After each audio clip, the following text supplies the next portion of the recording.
오늘 말씀은 열왕기상 18장 1절부터 15절까지입니다.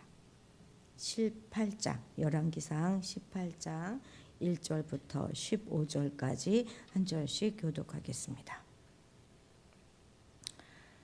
제가 먼저 읽습니다. 많은 날이 지나고 제3년에 여호와의 말씀이 엘리야에게 임하여 이르시되 너는 가서 아합에게 보이라. 내가 비를 지면에 내리리라. 엘리야가 아합에게 보이려고 가니 그때 사마리아의 기근이 심하였더라. 아합이 왕궁 맡은 자 오바다를 불렀으니 이 오바다는 여호와를 지극히 경외하는 자라. 이세벨이 여호와의 선지자들을 멸할 때 오바댜가 선지자 100명을 가지고 50명씩 굴에 숨기고 떡과 물을 먹였더라. 아합이 오바다에게 이르되 이 땅의 모든 물 근원과 모든 내로 가자. 혹시 꼴을 얻으리라. 그리하면 말과 노새를 살리리니 짐승을 다 잃지 않게 되리라 하고 두 사람이 두루 다닐 땅을 나누어 아합은 홀로 이 길로 가고 오바다는 홀로 오바다가 길에 있을 때에 엘리야가 그를 만난지라. 그가 알아보고 엎드려 말하되 내 주 엘리야여 당신이 신이이까. 그가 그에게 대답하되 그러하다. 가서 내 주에게 말하기를 엘리야가 여기 있다 하라. 이르되 내가 무슨 죄를 범하였기에 당신이 당신의 종을 아합의 손에 넘겨 죽이게 하려 하시나이까. 당신의 하나님 여호와께서 살아계심을 두고 맹세하노니 내 주께서 사람을 보내어 당신을 찾지 아니한 족속이나 나라가 없었는데 그들이 말하기를 엘리야가 없다 하면 그 나라와 그 족속으로 당신을 보지 못하였다는 맹세를 하게 하라. 이제 당신의 말씀이 가서 내 주에게 말하기를 엘리야가 여기 있다 하라 하시냐.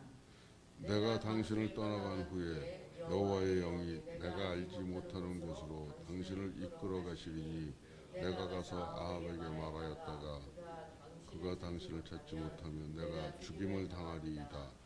당신의 종은 어려서부터 여호와를 경외하는 자라. 이세벨이 여호와의 선지자들을 죽일 때에 내가 여호와의 선지자 중에 100명을 50명씩 굴에 숨기고 떡과 물로 먹인 일이 내 주에게 들리지 아니하였나이까. 이제 당신의 말씀이 가서 내 주에게 말하기를 엘리야가 여기 있다 하라 하시니 그리하면 그가 나를 죽이리이다. 함께 읽겠습니다. 엘리야가 이르되 내가 섬기는 만군의 여호와께서 살아계심을 두고 맹세하노니 내가 오늘 아합에게 보이리라. 아멘. 자, 하나님은 엘리야에게 비 소식을 전하면서 아합에게 대면하라 이렇게 명하십니다. 이때는 많은 날이 지나서 3년이 된 해다 이렇게 성경은 말하고 있는데 이것은 엘리야가 사르밧에 간 이후의 시간을 가리키는 것입니다. 실제로 비가 오기 전까지의 기간은 신약에서 예수님과 야고보의 말을 빌리면 3년 6개월이었습니다. 자신에 대한 체포령이 떨어진 그런 상황이지만 엘리야는 하나님을 신뢰하면서 순종합니다. 그는 하나님을 경외하는 왕궁 책임자인 오베다를 만나서 아합에게 가서 자기가 여기 있다 이렇게 전하라 지시합니다. 오베다는 눈앞에 죽음을 두려워한 나머지 하나님을 바라보지 못하지요. 그런 오베다에게 엘리야는 내가 아합을 만날 것이다 이렇게 확실하게 약속합니다. 우리 3절을 같이 읽도록 하겠습니다. 3절입니다. 아합이 왕궁 맡은 자 오바다를 불렀으니 이 오바다는 여호와를 지극히 경외하는 자라. 아멘. 여기서 이제 국내 대신이란 말 그대로 왕궁의 모든 일을 총괄하고 책임지는 그런 자를 의미합니다. 그런데 5절에 보면 아합이 오바다를 불러가지고 가뭄에 대한 대책을 논의하고 있잖아요. 이것을 보아서 이 오바다는 아합의 절대적인 신임을 얻고 있었고 또 국가 요직에 있는 그런 인물임을 우리가 알 수 있습니다. 그런데 바알 숭배가 이렇게 북이스라엘에 완전히 국가 종교였던 그런 상황 속에서 여호와를 섬기는 자가 이런 높은 지위에 있을 수가 있었을까요? 그래서 어떤 사람들은 아합이 비록 우상 숭배를 조장하기는 했어도 그것은 자기 왕권을 유지하기 위해서 불가피한 그런 조치였고 실제로 개인적으로는 어느 정도 하나님께 대한 신앙이 있었을 것이다 이렇게 주장하기도 합니다.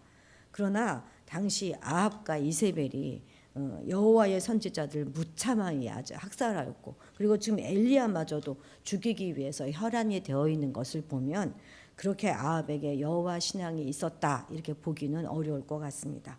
그보다 이 아합이 오바다의 능력을 철저히 신뢰하여서 그래서 중용하였다 이렇게 보는 것이 더 맞을 것 같습니다. 요셉이나 다니엘을 보십시오. 그들은 이방 나라 불신 세계에서 자신의 신앙을 시키면서도 그들이 살아가는 세상에서 중요한 역할을 담당하지 않았습니까? 이와 같이 성도는요 자신의 신앙을 지키면서도 이 세상에서 능히 성공을 거둘 수가 있습니다. 물론 불신 세상에서 자기의 신앙을 지켜가며 산다는 것이 쉬운 일은 아니죠. 다니엘과 그 세 친구들도 그런 바벨론 땅에서 자기의 신앙을 지키다가 풀무불에 던져지기도 하고 사자굴에 던져지기도 하지 않았습니까? 그러나 그러한 죽음의 위기 가운데서도 밀등을 잃지 않음으로써 끝내 승리한 것은 물론이고 이방인들도 부러워하는 그런 성공을 거두게 되었습니다. 이것은 물론 하나님께서 그들을 지키시고 보호하신 결과이지요. 그러나 이렇게 하나님이 이 성도들을 지키고 보호하시기 때문에 성도가 불신 세계에서도 당당히 성공할 수 있는 것입니다. 단 여기서 중요한 것은 하나님께 대한 믿음이 바로 서 있는가 하는 그것입니다. 즉 하나님을 절대적으로 신뢰하느냐에 달려 있다는 것이죠. 오히려 그것이 불신세상이기 때문에 믿음이 더욱더 강력하게 역사할 수 있는 것입니다. 그런데 성도들 가운데는 이런 사실은 생각하지 않고 세상에서 출세와 성공을 하기 위해서 믿음을 감추고 숨기려고 하는 그런 사람들도 적지 않습니다. 그들은 불신자들이 득세하고 있는 세상에서 믿음을 드러내는 것, 그것이 오히려 장애가 된다 이렇게 생각하는 것이죠. 하지만 여러분, 하나님께서는 이스라엘이 철저하게 하나님을 신뢰할 바로 그때에 머리가 되고 꼬리가 되지 않게 하시고 위에만 있고 아래에 있지 않게 하시리라 약속하셨습니다. 우리 성도들은 이처럼 의와 경건을 지키면서도 불의한 세상에 선한 영향력을 끼칠 수 있어야 하는 것입니다. 그러기 위해서 우리 모두는 성도라는 이름에 부끄럽지 않도록 더욱 성실하고 깨끗하면서 정직하고 그러면서도 또한 지혜롭게 행동할 수 있어야 하는 것입니다. 그래서 세상으로부터도 신뢰받고 하나님께도 인정을 받아 우리가 있어야 할 그곳에서 세상과 교회를 위해서 유익하고 귀한 일을 더 많이 하는 그런 선한 일꾼들이 되시기를 바라겠습니다. 6절 읽겠습니다. 두 사람이 두루 다닐 땅을 나누어 아합은 홀로 이 길로 가고 오베아다는 홀로 저 길로 가니라. 아멘. 아합과 오베아다는 같은 시대, 같은 땅에 살고 있고 또 심지어 같은 왕궁에 살고 있지만 전혀 다른 삶을 살아가는 인물들입니다. 여기에 등장하는 오베아다는요. 선지자, 그러니까 여기 오바다서를 기록한 그 선지자 오바다와는 다른 인물이라는 걸 먼저 밝혀둡니다. 지금 이곳에 나오는 이 오바다는 자타가 공인하는 아주 어려서부터 여호와를 지극히 경외하는 그런 사람이었습니다. 오바다는 여호와의 선지자 100명을 데려다가 50명씩 따로 굴에 숨겨놓고 그들에게 물과 떡과 물을 공급했습니다. 그는 하나님이 주신 지혜와 불을 사용할 줄 아는 그런 지혜를 가지고 있었고 담대한 믿음과 또 긍휼한 마음을 가진 그런 사람이었습니다. 그런데 아합은 어떻습니까? 아합의 관심은 오직 자신의 활동과 전쟁의 기동력이 될 수 있는 말과 노새에만 쏠려 있잖아요. 그래서 지금 물 근원지를 탐색하러 가는 이유도 뭐라고 하는 것입니까? 5절 마지막 부분에 보면 말과 노새를 살리기 위해서입니다. 왕으로서 백성을 걱정하고 염려하는 모습은 조금도 보여지질 않고 있지요. 그가 돌아봐야 될 백성 중에 하나인 선지자들을 선지자들이 그 아내 이세벨의 칼에 의해서 배임을 당하여 죽어가는 그런 상황 속에서도 그는 자신의 짐승들이 죽지 않게 하기 위해서 어떻게든 물과 풀을 구하여 그 짐승들을 살릴까, 그것만 지금 걱정하고 있는 것입니다. 백성들조차 물과 양식을 구할 수 없는 그런 시기의 말입니다. 그리고 이후의 기록을 보면 자기 욕심을 채우기 위해서 나봇과 같은 신실한 사람도 서슴없이 죽입니다. 그것도 거짓과 모함으로 함정을 파서 말입니다. 오바다와 이 아합은 이후에 각각 하나님의 사람 엘리야를 만나게 되는데요. 그때 이들 반응 역시 완전히 다릅니다. 오바다는 엘리야를 알아보고 먼저 엎드려 경의를 표하지요. 일반적으로는 그 왕궁의 고관이 백성에게 경의를 받지만 이 오바다는 엘리야에게 절하고 주라고 부르면서 존경과 경의를 표시합니다. 그런데 이제 그 아합은 어떻습니까? 오늘 우리가 읽진 않았지만 17절 그 이하를 보면 막 적대감을 드러내 보이면서 오히려 엘리야에게 현재의 모든 고통과 책임에 대한 그 고통에 대한 책임을 다 뒤집어 씌우는 것을 볼 수 있습니다. 그 결과 아합과 이세벨은 어떻게 됩니까? 실로 고통과 수치 속에서 최후를 마감해야 됩니다. 그렇습니다. 분명 이 땅에는 이렇게 극명하게 차이가 나는 두 부류의 사람들이 섞여 살고 있습니다. 하지만 이들의 미래에 대해서 주님께서는 분명하게 말씀해 주시고 계십니다. 요한복음 5장 29절 함께 읽겠습니다. 시작. 선한 일을 행하는 자는 생명의 부활로, 악한 일을 행하는 자는 심판의 부활로 나오리라. 아멘.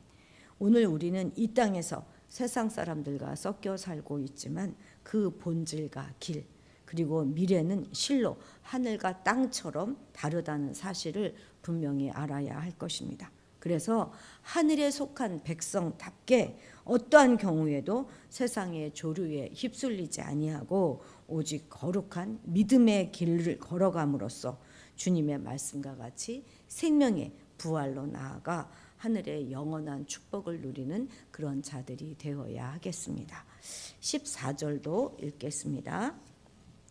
이제 당신의 말씀이 가서 내 주에게 말하기를 엘리야가 여기 있다 하라 하시니 그리하면 그가 나를 죽이리이다. 아멘. 성경은 엘리야 말고도 이 악한 시대에, 이 어둠의 시대에 여호와를 경외하는 사람이 또 있었음을 밝히고 있습니다. 이 오바다는 왕궁의 고위 관료였음에도 불구하고 아합이 주는 그 혜택에 영적 감각이 무뎌지지 않았습니다. 그래서 이세벨이 선지자들을 학살할 때에는 자신의 권력과 재물을 이용하여서 100명의 선지자를 구하기도 하였잖아요. 몸은 왕궁에 있었지만 자신의 참 그런 주권자는 하늘의 하나님이심을 믿고 있었던 것입니다. 오바다는 100명의 선지자들을 이렇게 숨길 만큼 담대했지만 죽음이 두렵지 않아서 행한 일은 아닌 것입니다. 엘리야가 아합에게 자신의 존재를 드러나겠다 했지만 혹시 엘리야가 자신처럼 두려워해서 사라진다면 거짓을 고한 그런 혐의로 죽음을 면치 못할 것이다 하는 것을 지금 걱정하고 있잖아요. 죽음이 두렵지 않은 사람이 어디 있겠습니까? 하나님을 경외했지만 아합의 무자비한 그런 폭정에 대한 공포가 아마도 체질화되어 있었던 것 같습니다. 얼마나 그런데 이것이 인간적인 모습입니까? 누가 감히 오바다에게 겁쟁이다 이렇게 말할 수 있겠습니까? 그들도 우리와 똑같은 인간인데 저렇게 믿음을 지키려고 지금 안간힘을 쓰고 있는 것입니다. 어쩜 요 하루만, 오늘 하루만 이제 나는 더 못해 이렇게 하면서 하루하루를 버텨나가고 있었을지도 모릅니다. 오늘 우리가 사는 이 세대는요, 언제 주님이 오신다고 해도 이상할 것이 하나도 없는 그런 시대입니다. 이제 점차 악이 득세하고 우리 그리스도인들에게 주어지는 핍박과 박해, 환난, 심지어 순교마저도 각오해야 되는 시기가 되었습니다. 순교, 그것을 생각하면 우리가 어찌 감히 그것을 감당할 수 있을까? 두렵기 짝이 없습니다. 그러나 우리의 믿음의 선조들 역시 무섭고 두려웠지만 한 걸음 한 걸음 그 상황 속에서 주님께 나아갔던 것이겠지요. 처음부터 어떤 큰 결심을 하고 씩씩하게 용감하게 나는 순교할 거야 이렇게 나아갔던 것은 아닐 것입니다. 그저 우리도 주님만 바라보면서 어떤 상황에 처한다 할지라도 성도로서의 삶을 담대히 살기를 다짐합시다. 오베다는 주님을 바라보면서 왕의 총애를 받았지만 그는 하늘의 왕에게 먼저 충성한 사람입니다. 매 순간 얼마나 분별의 지혜를 구했겠습니까? 오늘 우리도 이러한 지혜와 용기가 있을 때 하나님의 백성을 더 살리고 지킬 수 있을 것입니다. 그리고 오늘 이 사회 가운데 위로와 확신이 더 필요한 숨은 그리스도인들이 있습니다. 오늘은 특히 탄압과 감시 속에서 신앙의 절개를 지키는 이 땅의 모든 숨은 그리스도인들을 위해서 기도하시기 바랍니다. 기도하시겠습니다. 사랑하는 하나님 아버지, 우리가 이 땅의 백성으로 살아가는 것이 아니라 오직 하늘의 아버지의 자녀로 부끄럽지 않게 살아가게 하옵소서. 어떤 두렵고 무서운 상황 속에서도 우리에게 분별의 지혜를 허락하여 주셔서 끝까지 생명의 부활로 나아가게 도와주옵소서. 오늘도 탄압과 감시 속에서 신앙의 절개를 지키며 나아가는 숨어있는 그리스도인들을 지키셔서 마지막까지 믿음을 포기하지 않게 하시고 승리케 도와주옵소서. 우리에게 거룩한 믿음의 길을 걸어갈 수 있는 확신과 믿음을 허락하여 주옵소서. 세상과 어떠한 경우에도 타협하지 말게 하시며 그러면서도 이 세상 가운데 의와 경건을 지키면서도 선한 영향력을 흘려보낼 수 있도록 귀한 존재가 되어 사명을 감당하며 살아가게 도와주옵소서. 감사드리며 예수님의 이름으로 기도드렸습니다. 아멘. 아멘. 예, 오늘은 세계 평화를 위하여 기도하는 날입니다. 모든 분쟁 지역 가운데 주님의 보호하심이 임하시기를, 특별히 이스라엘 땅 위에 주님 함께 하시기를 위하여 기도해 주시기 바랍니다. 예, 우리 다 같이 주님의 이름을 크게 부르고 기도의 자리로 나아가도록 하겠습니다. 주여! 주여!